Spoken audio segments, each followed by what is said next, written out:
नमस्कार।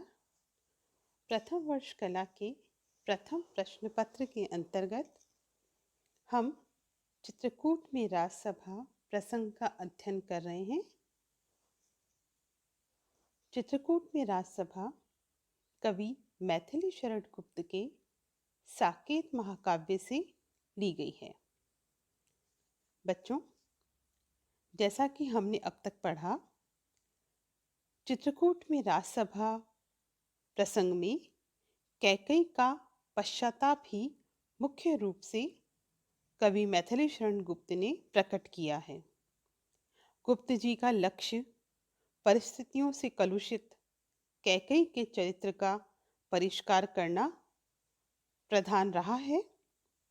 कैकेयी श्री राम के 14 वर्ष के कष्टमय वनवास, पति दशरथ की मृत्यु, पुत्र भरत द्वारा अपने प्रति विद्रोह का मूल कारण अपने अहंकार, स्वाभिमान की रक्षार्थ राम के वनवास और भरत के राज्याभिषेक जैसे वचनों को मानती है। कैकेयी अपना पश्चाताप प्रकट करती हुई आत्म परिष्कार से शुद्ध हो जाती है। उसका मातृत्व भाव निर्मल होकर छलक उठता है और सभी की सहानुभूति कैकेयी प्रस्तुत कविता में प्राप्त करती हुई प्रतीत होती है। बच्चों, पिछले पद में हमने पढ़ा कि कैकेयी अपनी अपराध भावना को, अपनी भूल को सभी के समक्ष स्वीकार करती है और प्रायश्चित करती है। सभी के सामने वही स्वीकार करती है कि आज उसके पुत्र की स्थिति इतनी लाचार हो गई है कि अपराधियों के समान वो सभी के समक्ष आज खड़ा है, आज वो भयभीत है। कैकेयी अपनी पुरानी स्मृतियों में खोती हुई याद करती है कि जब राम और सभी बच्चे छोटे थे, तब अर्धरात्रि के समय कौशल्या कैकेयी को पुकारा करती थी कि लो, यह राम तुम्हारा मुझे सुख से रहने नहीं दे रहा है, अब तुम ही इसे अपने पास रखो।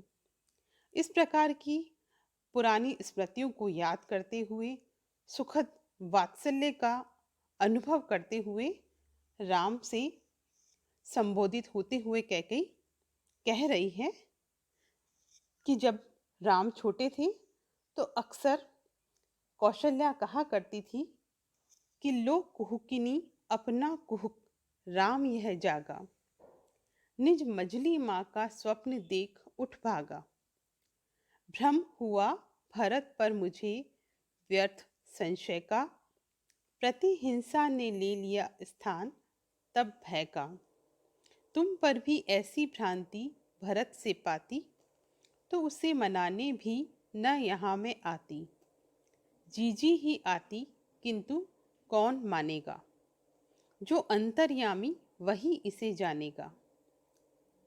राम कहते हैं, हे अम्ब तुम्हारा राम जानता है सब, इस कारण वह कुछ खेद मानता है कब। बच्चों, प्रस्तुत अवतरण में पूर्ववत प्रसंगानुसार कैकेयी और राम का संवाद चल रहा है। अवतरण की व्याख्या करने से पूर्व हम कठिन शब्दार्थ को देखेंगे। कुहुकिनी का अर्थ है मीठी वाणी बोलने वाली या मायाविनी, अर्थात कैकेयी। कैकेयी के लिए यहाँ की संबोधन आया है कि जो अपनी मीठी वाणी के द्वारा सम्मोहित कर लेती है। कुहुक का तात्पर्य है जादू, अर्थात राम रूपी जादू।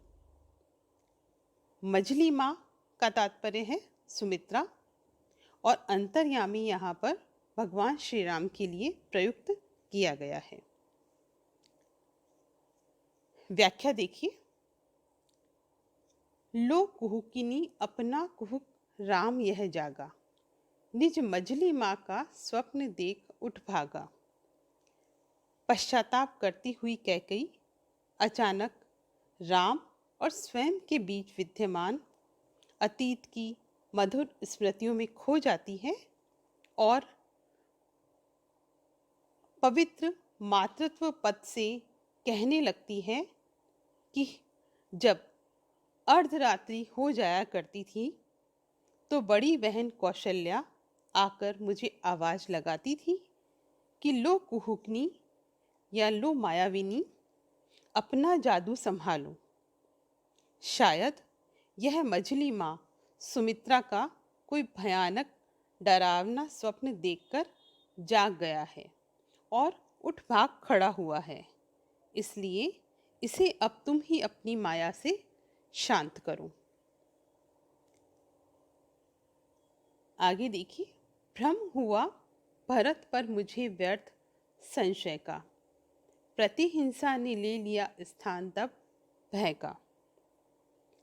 कैकेयी कहती है, हे राम, मुझे व्यर्थ में ही भरत पर संशय हुआ था कि वह साम्राज्य संभाल लेगा, क्योंकि उस समय मैं प्रतिहिंसा की ज्वाला में जल रही थी और इस बात से भयभीत हो उठी थी कि कहीं ऐसा ना हो कि राम को संपूर्ण राज्य दे दिया जाए तो मेरा भरत राज्याधिकार से वंचित हो जाएगा। इस प्रतिहिंसा ने मेरे मन में वो कुविचार जगाया जिससे प्रेरित होकर मैंने राजा दशरथ से वो 2 वचन मांगे। इन पंक्तियों में कैकेयी स्पष्ट रूप से अपना अपराध स्वीकार कर रही है। तुम पर भी ऐसी भ्रांति भरत से पाती तो उसे मनाने भी न यहाँ मैं आती। कैकेयी कहती है, अगर भरत की तरह थोड़ा बहुत तुम्हारे पर भी संशय मैं पाती तो आज मैं उसे मनाने के लिए यहाँ नहीं आती।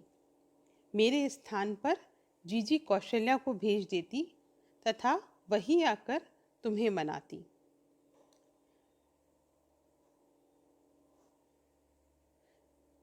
किंतु जीजी ही आती, किंतु कौन मानेगा।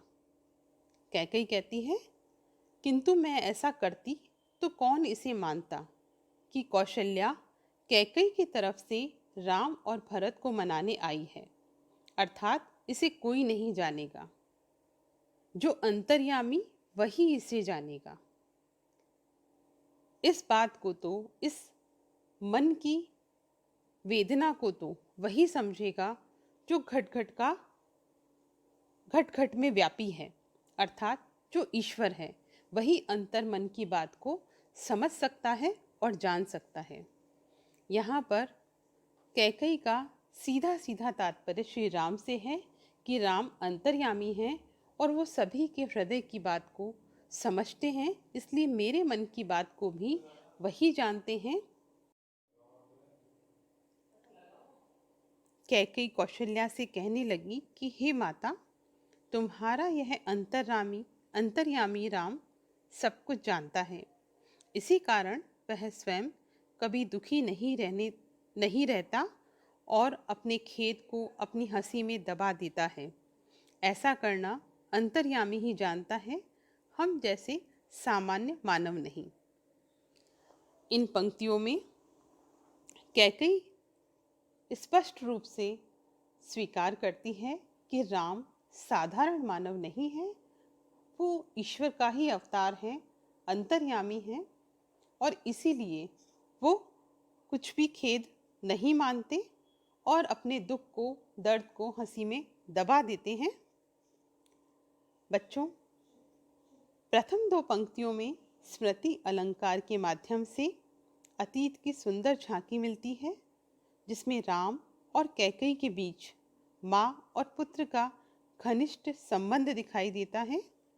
कैकेयी की अंतर्वेदना प्रायश्चित भाव में प्रकट दिखाई देती है। प्रश्नात्मक वाक्यों से पद्यांश गंभीर बन पड़ा है। गुप्त जी ने इसी कारण प्रश्नात्मक वाक्यों का सार्थक प्रभाव इस अवतरण में दिखाया है। धन्यवाद।